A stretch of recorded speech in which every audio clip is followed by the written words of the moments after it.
Yeah, yeah. Yes, please And go yes, ahead. sir. okay, sir. Thank you, sir. Shall I start, sir? Hmm. Yes.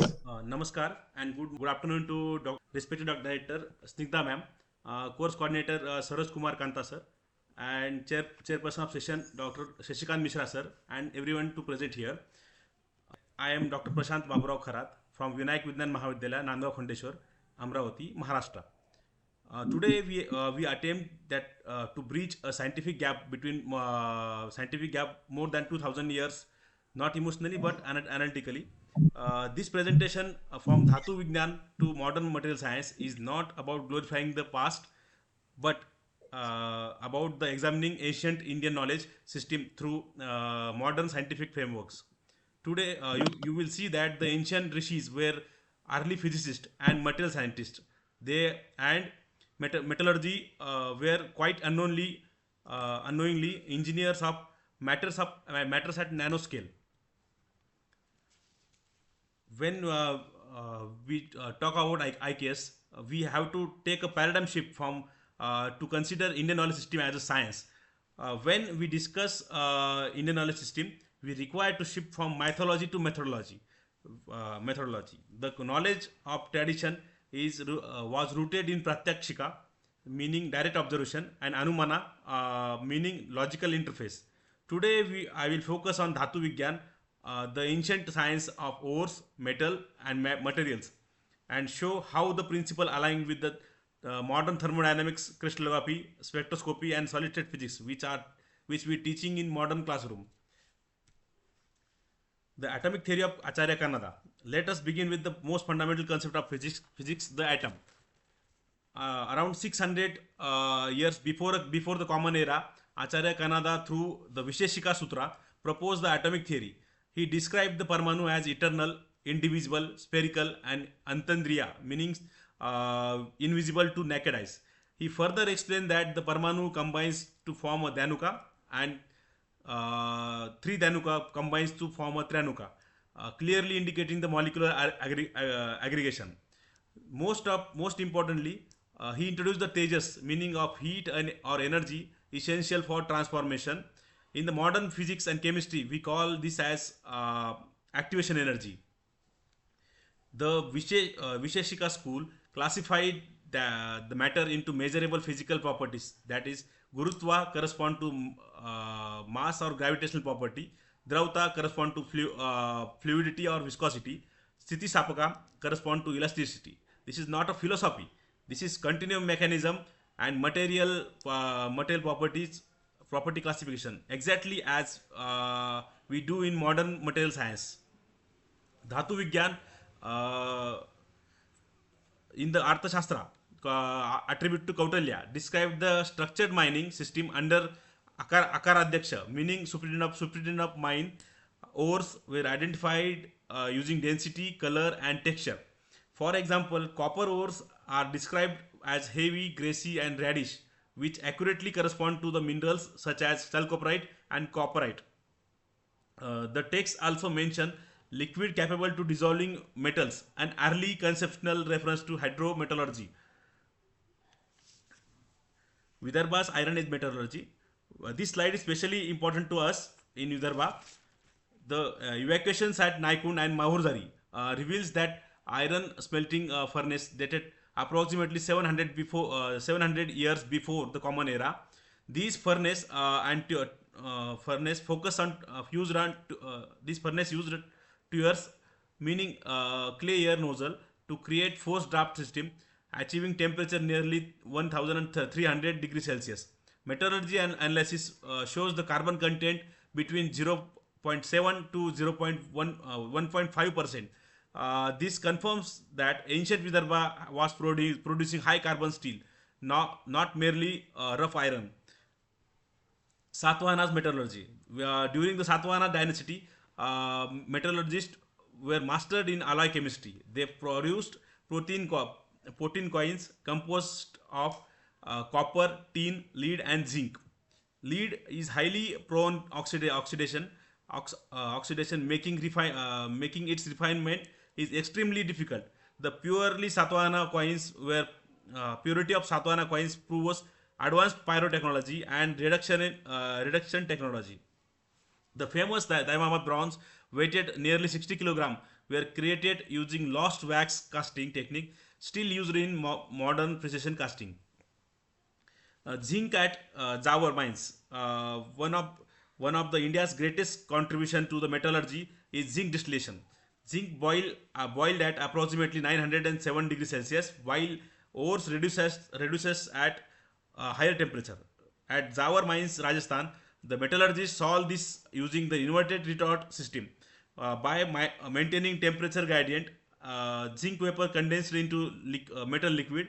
This process, known as distillation per dissection, remarkable achievement in thermal engineering. Wood steel. Wood steel is the source of Damascus sword. Was produced using sealed crucible. Rough iron was heated with carbon rich organic material for extended duration. Resulting material contain cementite, which is iron carbide embedded into ferrite matrix,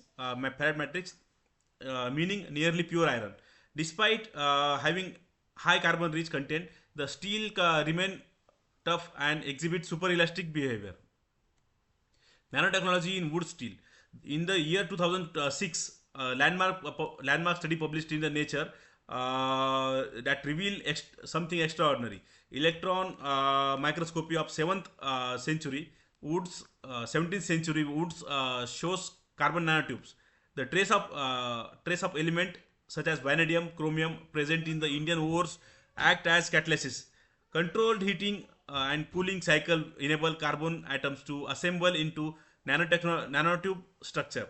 This proven that ancient metallurgists were manipulating matter at nanoscale. The iron pillar of Delhi has resisted corrosion over the 1600 years.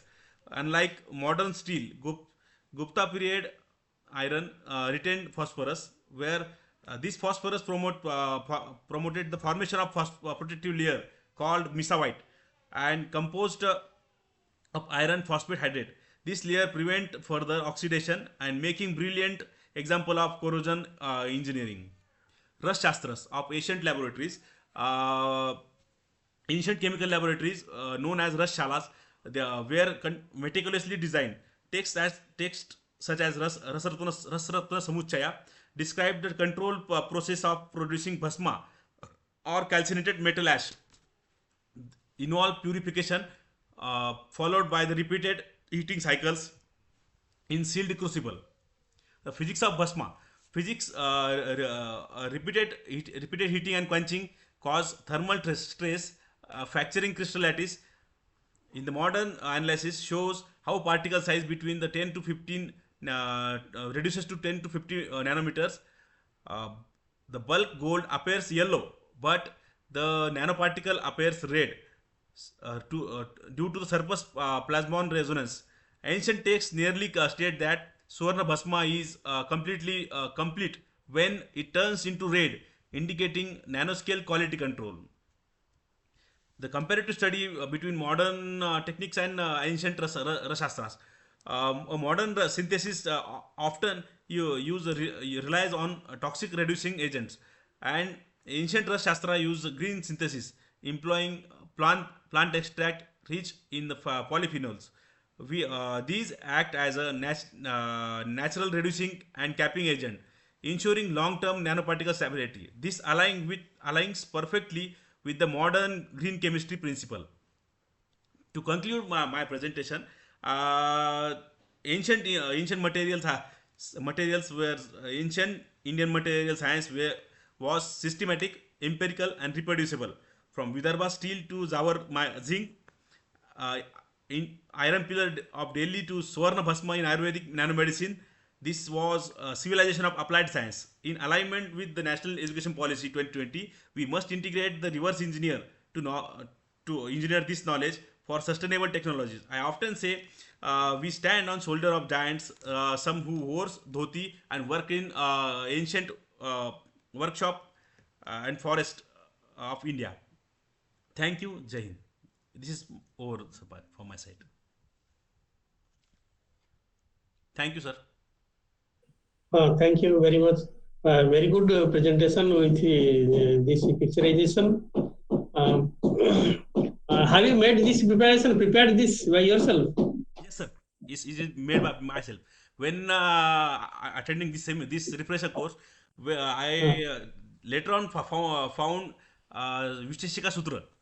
Then we mm, go to Canada studies, and after uh, f- uh, seeing that, I should must when we thinking about Indian knowledge system, I must think about include my local knowledge. So I go and search about Vidarbha's iron mm, policy, that Naikun and Maurudhari evacuations.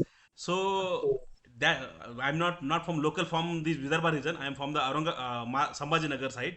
So even I also know that this evacuation sites after this refresher course okay, is near to me, around 45 kilometers. okay. Okay, Yes, sir. thank you very much. Yes, sir. So this is a very good presentation regarding metallurgy of ancient India. So I invite some discussions on this or questions. I think on this subject, very few people can speak.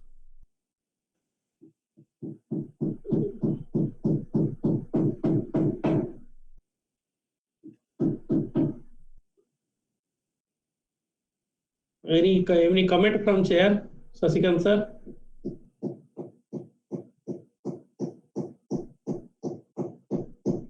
Hello, Sasikant sir. This is very good presentation. 3-4 presentation I have seen, जिसमें जो आदिवासी philosophy, climate, so Sushma ji ka tha Nyaya philosophy very good. And now also very good presentations, and actually how the Indian knowledge systems will preserve, and how the Indian system, knowledge system will inculcate now education systems in the root level, that we have to try for that. Otherwise, you cannot survive in future without Indian knowledge systems inculcated in the education systems and in their character. That should be inculcated in their character also. So this is a good presentation of all presentations. I am thankful to all presentations and my senior professor, and it will be very helpful to our society and the other participants. So very thankful to you.